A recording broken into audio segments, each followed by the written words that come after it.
Mas eu não te prometi nada. Eu não prometo, você não espera, e se você ficar até o fim do episódio é por sua conta e risco. Oi, minha galerinha, tudo bem com vocês? Hoje eu trouxe um tema, que eu não sei assim se ele é polêmico, mas eu vou falar, vocês vão perceber talvez um tom de voz meio raivoso da minha parte durante o episódio, é porque é algo assim que me tira do sério, e por isso o nome, né? Tolerância zero. Antes de mais nada, eu preciso contar aqui uma historinha que eu descobri através dessa história que aconteceu, que eu estou totalmente intolerante ou que eu tenho tolerância zero para um determinado assunto, que vocês vão descobrir já já. E antes eu vou contar para vocês essa história, que é assim um absurdo, um dos maiores absurdos que eu vi nos últimos tempos. Você já deve saber que meu hobby é surfar, né? Inclusive, eu vou muito numa praia, que é a Riviera de São Lourenço, que é uma praia que fica perto, querendo ou não, né? Relativamente perto aqui de Jundiaí. E aí, há um mês e meio atrás, teve um episódio que um homem, que também é professor de surf para mulheres e para crianças, agrediu uma outra mulher dentro da água por uma questão que, como se ela não tivesse respeitado uma regra no surf. Tem várias regras no surf, gente, várias regras ditas e não ditas. Por exemplo, sobre prioridade de quem vai pegar a onda primeiro e etc. E aí uma dessas regras foi desrespeitada por essa mulher. Aí começou uma discussão entre eles na água. Ele deu 2 socos no olho dessa mulher. Não contente, ele saiu do mar bem rápido. E a hora que essa mulher saiu do mar, ele estava lá fora. Eu tô rindo, gente, mas assim, é de absurdo, tá? Porque não tem graça nenhuma. Ele estava lá fora na areia, aguardando essa mulher com um martelo de ferro. Que, segundo ele, era só para quebrar a prancha. Mas imagina, cara, um homem te aguardando com um martelo e muita raiva. É assim, é o absurdo do absurdo, né?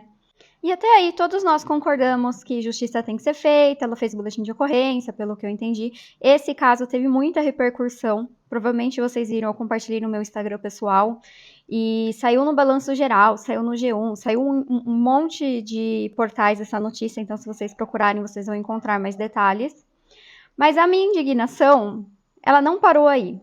Porque pós esse episódio, tiveram algumas mulheres que começaram a se posicionar nas redes sociais com um discurso que, segundo elas, não era defendendo o agressor, mas sim que nós precisávamos ver o que a vítima falou para o agressor para despertar tanta raiva. Porque se você quer ser respeitada, primeiro você tem que respeitar. Gente, a mulher ia receber uma martelada na cara se não tivesse alguém ali para ajudar ela. E aí, outras mulheres vindo com um discurso desse, eu lia isso, assim, eu não fui militar na internet porque eu sei que não adianta ficar lá comentando e falando as coisas. Mas eu tive náuseas por 3 dias seguidos, porque foi um assunto totalmente indigesto para mim. E muitas mulheres falavam assim, ai, porque essas mulheres são feministas, porque elas estão perdendo a doçura, que a culpa é das mulheres que estão perdendo a doçura, porque essas feministas têm que ir para não sei aonde, e xingando as feministas. E muitas dessas mulheres que se posicionaram dessa maneira também são surfistas. E, gente, o surf é um ambiente muito machista. Muito machista, vocês não têm noção. Geralmente a proporção é de 70 homens para uma mulher na água. E foi só em 2019 que as mulheres tiveram o direito a ter uma premiação igual aos homens no Campeonato Mundial de Surf. E assim, sempre elas estão no pior momento do mar, porque eles querem deixar o melhor momento para que os homens surfem. Então, assim, algo bem escancarado. Tem muito poucas mulheres que têm patrocínio, né, de marcas de surf em relação aos homens. Quando tem mulher patrocinada, geralmente é porque ela é um rosto que serve mais como modelo do que atleta. Então, tem muito atleta feminina, muito boa, mas se ela não tem um padrão de beleza que é julgado pelo padrão, as marcas ignoram totalmente. E o surf, ele é um esporte caro, né? Tem o deslocamento, tem o equipamento e etc. Mas a questão aqui não é nem essa, não vim nem falar assim exatamente do surf. Mas sim, esse posicionamento de mulheres que invalidam a luta de outras mulheres para que elas possam desfrutar do que elas têm hoje. E eu acredito que muitos de vocês que possam estar escutando esse episódio agora acham que as feministas... Existe sim um movimento feminista que é super radical, eles são divididos em classes diferentes, e aí tem um fundamento ali que tem a ver com a esquerda política e etc. Mas independente de qualquer coisa, a gente precisa sempre ter em mente que tiveram outras mulheres que lutaram e muito para nós termos os direitos que nós temos hoje. E mesmo com toda a luta que existe, mesmo na Constituição brasileira, né, teoricamente nós hoje em dia temos os mesmos direitos, a sociedade ela está totalmente enraizada no machismo estrutural. Eu sinto isso na pele no mundo corporativo. Eu sinto isso na pele no esporte que eu pratico, que é o surf, que é totalmente dominado por homens. E aí eu vejo as bonitinhas aqui agora na internet falando que não existe machismo, que a culpa no fim do dia é da mulher. Gente, eu estou totalmente tolerância zero para esse papo. Mas muito. Que é uma coisa assim que para mim não tem nem discussão, porque não tem como discutir com uma mulher que invalida a luta de outras mulheres para que nós tenhamos os direitos que nós temos hoje. Aí eu fui dar um Google, que eu falo que eu não prometo pesquisas, mas aí eu fui lá buscar dados, né? E vocês vão ficar chocados como, se você ainda não sabe, né? Como que os direitos das mulheres no Brasil é algo totalmente novo.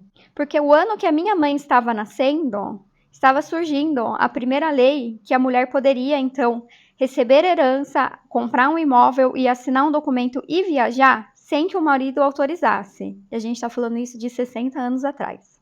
Ou então, que em 1977, que a mulher podia pedir o divórcio, porque caso contrário, se ela tá infeliz, se ela apanhava, se era um relacionamento do caralho, ela tinha que continuar casada.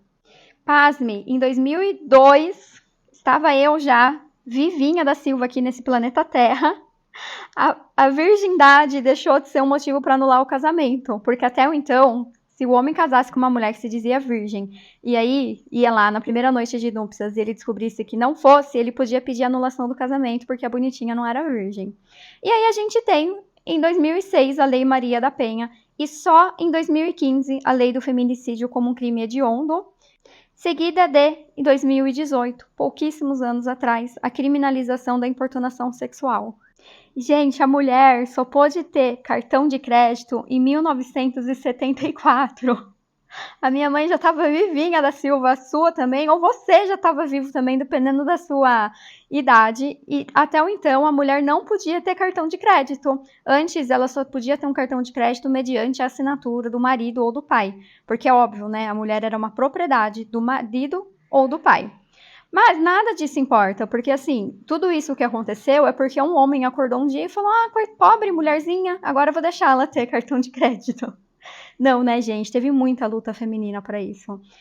E com certeza essas mulheres que lutavam não foi deixando de raspar o sovaco. Eu não sou adepta a esse radicalismo. Eu não acho que mulher é melhor que homem. Nós temos cada gênero tem as suas características genéticas, biológicas, e isso nada vai mudar. Eu nunca vou conseguir medir força com o homem, isso não existe. E nem se eu quisesse ser adepta ao movimento do feminismo radical e não raspar o cabelo do sovaco, eu não ia conseguir.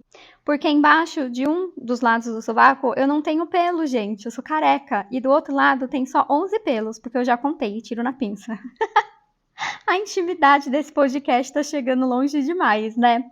Bom, e aí, resumindo, eu descobri que eu estou totalmente intolerante, eu tenho tolerância zero para falar sobre os direitos das mulheres e para discutir e falar que a gente não precisa do feminismo e que mulher e homem é igual.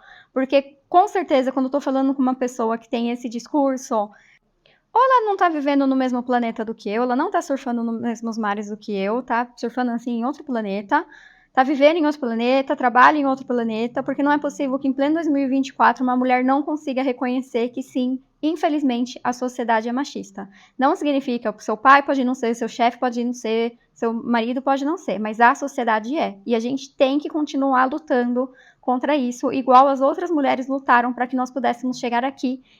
Militei muito, né, gente? Mas isso aqui estava guardado dentro do meu coração, que vocês não têm noção. Então é tolerância zero para esse assunto. Tolerância zero. Prefiro nem discutir, eu me retiro.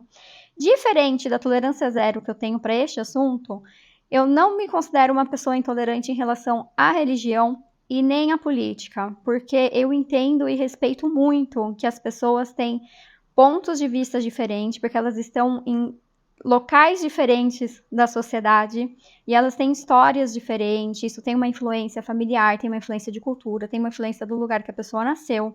Então, eu gosto de saber, de conversar e entender o ponto de vista das outras pessoas. Super respeito todas as religiões. Eu acho que todas elas são bonitas e, no fim, todas têm o mesmo objetivo, né?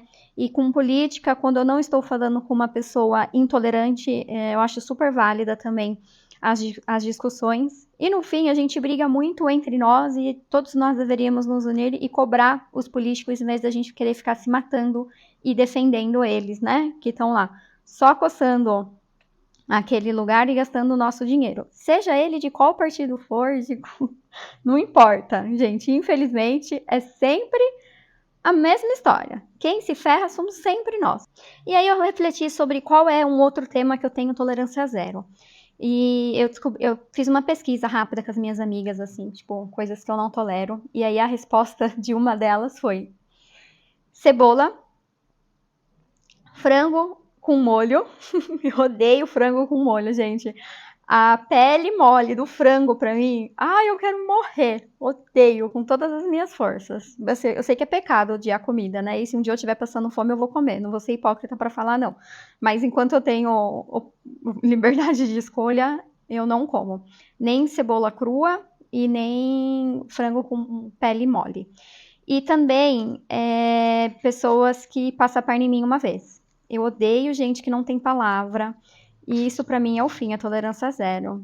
Raramente vai ter uma segunda chance comigo. Tolerância zero pra quem quer ser espertinho, sabe? E querer ficar passando a perna nos outros. Eu odeio me sentir injustiçada, acho que esse é um problema. E eu me senti injustiçada nesse tema, né, que eu trouxe pra vocês nessa história. Porque assim, eu me vi nessa história representada como mulher, representada como surfista, e poderia ter acontecido comigo. E como que as outras mulheres deveriam, né, estar apoiando essa vítima, tá apontando, sabe? Eu achei um absurdo, gente. Desculpa o desabafo, mas eu precisava falar. E vocês estão aqui para isso, né? Estão aqui para me ouvir. Um grande beijo para vocês. Obrigada por estarem aqui até o fim do episódio e até quarta que vem.